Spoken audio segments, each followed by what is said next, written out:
El sindicato de enfermeros del Instituto de Previsión Social se manifiesta frente a la caja de la institución. Ellos reclaman irregularidades que se presentaron en los procesos de recategorización del sindicato.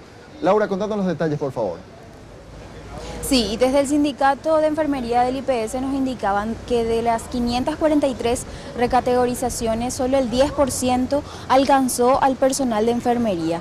Esta y otros son sus reclamos, como la falta de claridad en los procesos y el hermetismo que ellos señalan que hay en cuanto al manejo de información.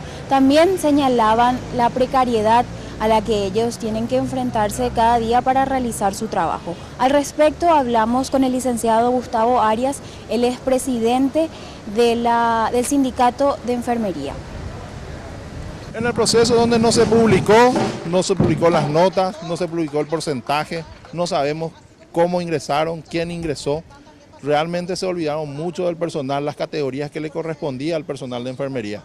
Eso justamente es la irregularidad que hubo. No vino para mucho personal de enfermería, siendo que somos muchos dentro de enfermería y lastimosamente. Y si vino, le vino una categoría que no le corresponde al personal de enfermería. Y gente antigua dentro de este Instituto de Previsión Social. Y desde el IPS nos señalaban que esta resolución por la cual se daban estas recategorizaciones ya fue suspendida.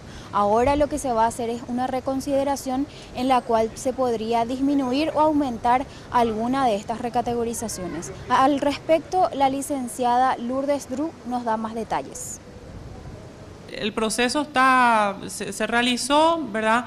La resolución está ahí, está la lista. Lo que se va a hacer es se van a considerar, digamos, algunos casos, seguramente se va a revisar esa lista y después se va a quitar una nueva resolución, ¿verdad?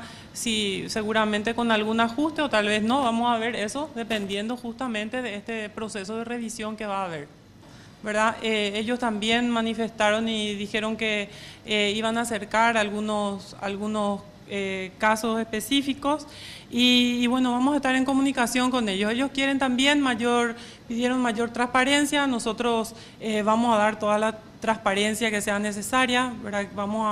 Si necesitan información, esa información se va a estar entregando. Pidieron de alguna manera que busquemos un mecanismo por el cual ellos puedan tomar conocimiento de lo que se está haciendo. Yo creo que eso es muy factible y vamos a estar trabajando con la Gerencia de Desarrollo y la Dirección de Recursos Humanos para que eso sea así. Y en caso de que estos procesos que ahora va a iniciar el IPS para las reconsideraciones de estas recategorizaciones, desde el sindicato de enfermería anuncian una sentata para la próxima semana frente al IPS central y en última instancia una huelga general.